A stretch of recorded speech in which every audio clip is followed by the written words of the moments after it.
Assalamualaikum warahmatullahi wabarakatuh. Bismillahirrahmanirrahim. Jurnal khusus pada perusahaan dagang. Apa itu perusahaan dagang? Perusahaan dagang adalah perusahaan yang kegiatan utamanya adalah jual beli dengan tanpa mengubah bentuk barangnya. Jadi transaksi yang terjadi tentunya ya pembelian dan penjualan serta transaksi-transaksi yang ditimbulkan karena adanya pembelian dan penjualan. Oke, kita lanjutkan. Macam-macam jurnal khusus perusahaan dagang. Yang pertama adalah jurnal pembelian. Kita singkat dengan JP ya, jurnal pembelian. Yang kedua adalah jurnal penjualan. Kita singkat dengan JP. Kemudian yang ketiga adalah jurnal penerimaan kas, JKM, jurnal kas masuk. Sama kan ya? Kemudian yang keempat adalah jurnal pengeluaran kas, jurnal kas keluar. Nah, artinya sama ini. Kemudian yang kelima adalah jurnal umum, JU atau memorial.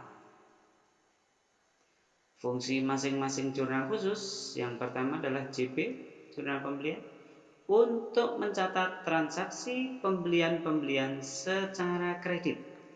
Jadi pembeliannya tidak langsung dibayar. Akan timbul utang tentunya. Kemudian yang kedua adalah jurnal penjualan atau JP.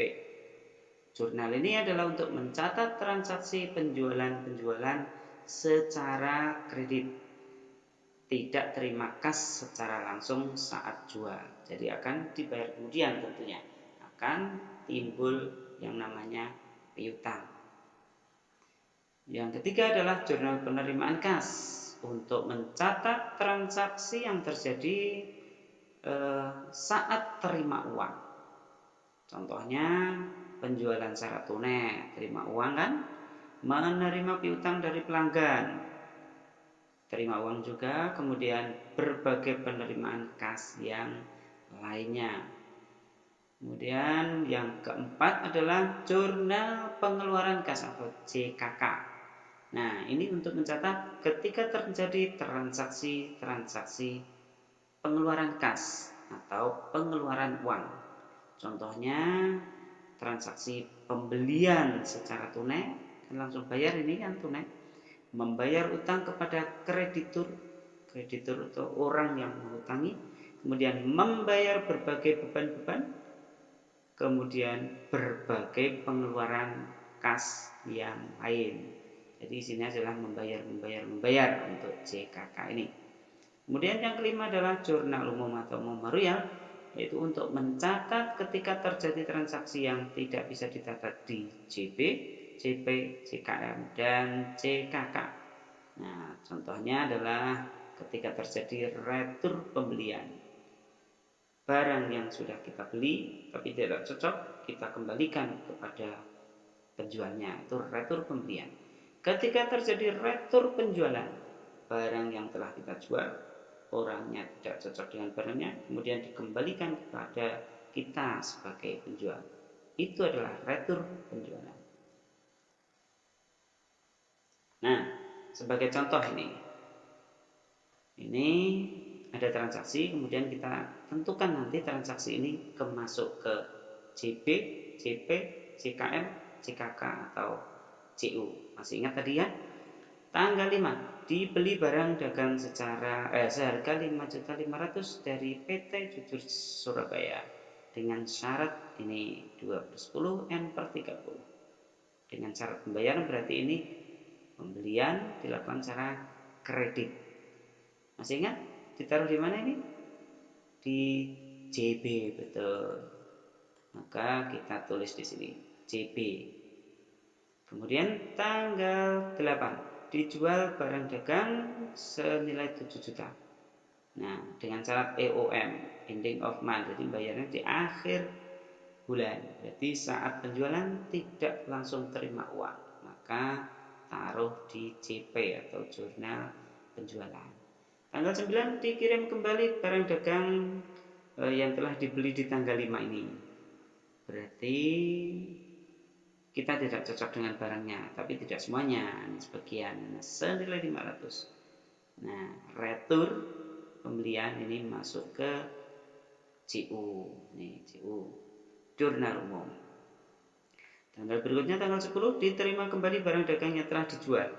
Berarti orangnya sebagai pembeli kita mengembalikan kepada kita seharga 1 juta.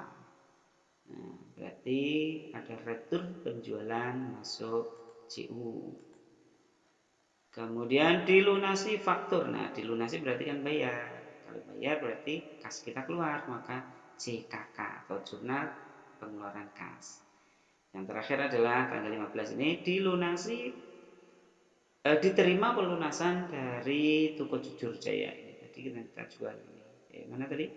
Ya, ini. Sebagai pembeli mereka dia Jujur Jaya telah membayar kepada kita. Berarti kita terima uang atau terima kas, maka masuk di jurnal kas, masuk JKM atau jurnal penerimaan kas. Oke, terima kasih. Selamat belajar. Tapi ini juga ada tugas atau sebagai latihan ya. Tentukan transaksi-transaksi ini ke jurnal khusus yang sesuai dengan transaksi yang terjadi dengan menulis JP, JB, JKK, JKM, JU di depan tanggal. Contoh misalnya ini dibeli barang dagangan dari toko Rate sekian ini dengan syarat ini, berarti ini pembeliannya dilakukan secara kredit. Harus secara kredit, tidak terima uang kan? Jadi ke JP. Tanggal 2 dibayar per kas dan kita keluar uang berarti JKK. Kemudian dikirim kembali barang dagang kepada toko Rate berarti CU. Nah, kemudian yang ini dibeli dengan tunai. Ayo kemana? Oke, dijawab ya. Dibayar per kas utang. Nah, ditulis apa di sini di depan tanggal ini? Oke, pokoknya nanti dipikir sendiri ya dengan materi yang tadi, tentu insya Allah bisa kamu. Oke, dijual barang dagang kepada PD Slamet. Nah, ini dan PD Urip dengan syarat ini. Nah, dengan syarat berarti ini belum terima uang tentunya, maka dimasukkan kemana? Iya betul, CP jurnal penjualan. Dibayar biaya pengangkutan barang yang dijual pada tanggal 8 ini sejumlah nih dibayar pengangkutan berarti bayar ini berarti C KK betul. Dan seterusnya ini tanggal 11, tanggal 13, tanggal 14 dan juga tanggal 15 sampai tanggal 31 ini.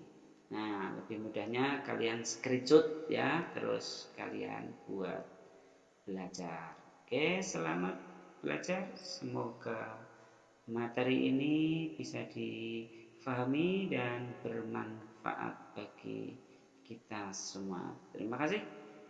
Wassalamualaikum warahmatullahi wabarakatuh.